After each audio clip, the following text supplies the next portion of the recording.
ನಮಸ್ಕಾರ ವೀಕ್ಷಕರೇ, ಮುಖದ ಹೊಳಪಿಗೆ ಮತ್ತು ಕಾಂತಿಯುತ ಚರ್ಮಕ್ಕೆ ಕೆಲವು ಅಪಾಯಕಾರಿ ಟಿಪ್ಸ್ಗಳು.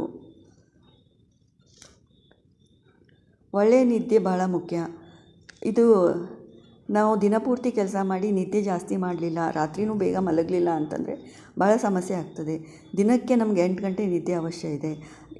ನಿದ್ದೆ ಮಾಡಲಿಲ್ಲ ಅಂತಂದರೆ ಚರ್ಮದ ಕಾಂತಿ ಕಳ್ಕೊಳ್ತೇವೆ. ಕಣ್ಣಿನ ಕೆಳಗೆ ಡಾರ್ಕ್ ಸರ್ಕಲ್ ಆಗಿ ಚರ್ಮ ಆಯಾಸವಾದಂತೆ ಕಾಣಿಸ್ತದೆ. ಸಾಕಷ್ಟು ನೀರು ಕುಡಿಬೇಕು. ನೀರು ಕುಡಿದ್ರೆ ನಮ್ಮ ಇದರಲ್ಲಿ ದೇಹದಲ್ಲಿರೋ ಎಲ್ಲ ಕಲ್ಮಶಗಳು ನೀರಿನ ಮೂಲಕ ಹೊರಗೆ ಹೋಗಿ ಚರ್ಮಕ್ಕೆ ಹೊಳಪನ್ನು ಕೊಡ್ತದೆ. ಅದಕ್ಕೆ ಸಾಕಷ್ಟು ನೀರು ಕುಡಿಬೇಕು. ಆಮೇಲೆ ನಿಯಮಿತ ವ್ಯಾಯಾಮ ಭಾಳ ಮುಖ್ಯ. ಅಂದರೆ ವ್ಯಾಯಾಮ ಮಾಡ್ತಾಯಿದ್ರೆ ಬೆವರಿನಿಂದ ಕಲ್ಮಶಗಳು ಹೊರಗೆ ಹೋಗಿ ಜೀವ ಕಣಗಳು ಉತ್ಪತ್ತಿಯಾಗಿ ಚರ್ಮ ಹೊಳಪುಳ್ಳದಾಗ್ತದೆ. ಯೋಗ ಮಾಡೋದು, ಮುಖದ ಮೇಲೆ ಹೊಳಪು ತರಲು ಚಕ್ರಾಸನ, ಸರ್ವಾಂಗಾಸನ, ಹಾಲಾಸನ, ಶೀರ್ಷಾಸನ ಉಪಯುಕ್ತವಾಗಿವೆ. ಯೋಗಾಭ್ಯಾಸ ಮಾಡೋದರಿಂದ ಎಲ್ಲ ಜೀವಕೋಶಗಳು ಸಾಕಷ್ಟು ಪ್ರಾಣವಾಯು ಲಭಿಸಿ ಸಾಕಷ್ಟು ರಕ್ತ ಸಂಚಾರವಾಗೋದು, ಚರ್ಮ ಹೊಳಪುಳ್ಳದಾಗೋದು. ಆಮೇಲೆ ಜಾಸ್ತಿ ಸಾಬೂನು ಉಪಯೋಗಿಸಬಾರ್ದು, ಯಾಕಂದರೆ ಸಾಬೂನಿನಲ್ಲಿ ರಾಸಾಯನಿಕಗಳಿದ್ದು ಇವು ಚರ್ಮಕ್ಕೆ ಹಾನಿಕಾರಕವಾಗಿವೆ. ಮನೆಮದ್ದುಗಳಾದ ಕಡಲೆ ಹಿಟ್ಟು, ಅಂಟುವಾಳಕಾಯಿಗಳನ್ನು ಉಪಯೋಗಿಸ್ಬೋದು. ಈಗ ಫೇಸ್ ವಾಶ್ನರು, ಆಮೇಲೆ ಸ್ಕಿನ್ ಕೇರ್, ನ್ಯಾಚುರಲ್ ಸ್ಕಿನ್ ಕೇರ್ಗಳು ಸಿಗ್ತವೆ, ಅದನ್ನು ಬಳಸ್ಬೋದು. ಒತ್ತಡ ರಹಿತವಾಗಿರೋದು, ಬಹಳ ಒತ್ತಡದಲ್ಲಿದ್ದರೆ, ಸ್ಟ್ರೆಸ್ನಲ್ಲಿದ್ದರೆ ದೇಹದಲ್ಲಿ ಕಾರ್ಟಿಸೋಲ್ ಎಂಬ ಹಾರ್ಮೋನ್ ಉತ್ಪತ್ತಿಯಾಗಿ ನಮ್ಮ ಚರ್ಮದಲ್ಲಿರುವ ರಂಧ್ರಗಳು ಮುಚ್ಚಿ ಇದು ಚರ್ಮಕ್ಕೆ ಹಾನಿಕಾರ ಆಗ್ತದೆ. ರಾತ್ರಿ ಮಲಗುವಾಗ ಮುಖ ತೊಳಿಬೇಕು, ಯಾಕಂದರೆ ಮೇಕಪ್ ಎಲ್ಲ ಮಾಡಿರ್ತೇವೆ ರಾತ್ರಿ ಮುಖದ ಮೇಲೆ, ಅದನ್ನೆಲ್ಲ ತೊಳಿಬೇಕು. ಇಲ್ಲಾಂದರೆ ಕಲ್ಮಶ ಎಲ್ಲ ಕೂಡಿ ಚರ್ಮ ಬಹಳ ಪ್ರಾಬ್ಲಮ್ಗೆ ಒಳಗಾಗೋದು.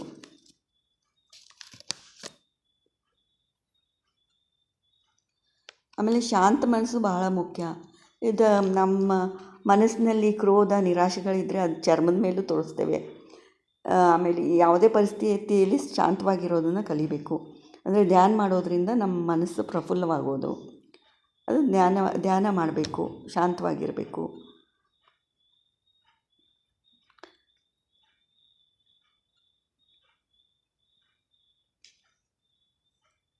ಆಮೇಲೆ ಪ್ರಾಕೃತಿಕ ಊಟದ ವಿಧಾನಗಳನ್ನು ಅನುಸರಿಸಬೇಕು. ಅಂದರೆ ನಮ್ಮ ಡಯಟ್ನಲ್ಲಿ ತಾಜಾ ಹಣ್ಣುಗಳು, ತರಕಾರಿಗಳನ್ನು ಉಪಯೋಗಿಸಬೇಕು. ಚರ್ಮದ ಹೊಳಪು ಹೆಚ್ಚಾಗ್ತದೆ. ಇವುಗಳಲ್ಲಿರುವ ಪ್ರೋಟೀನ್, ವಿಟಮಿನ್, ಮಿನರಲ್ಗಳು ನಮಗೆ ಲಾಭದಾಯಕವಾಗಿವೆ.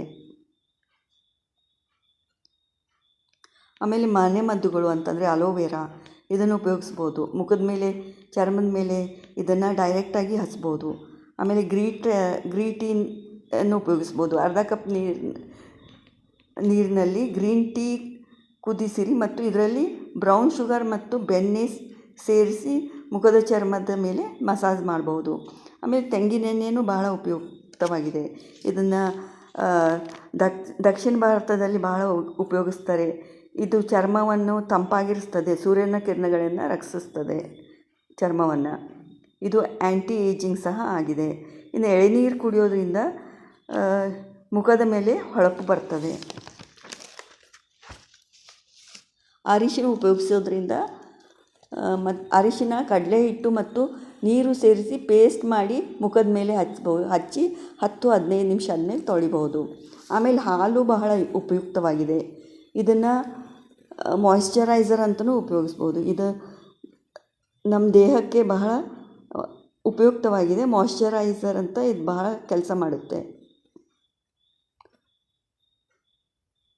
ವೀಕ್ಷಕರೇ, ಈ ವಿಡಿಯೋ ಇಷ್ಟವಾಗಿದ್ದರೆ ಲೈಕ್ ಮಾಡಿ, ಸಬ್ಸ್ಕ್ರೈಬ್ ಮಾಡಿ. Thank you for watching my video. Stay blessed.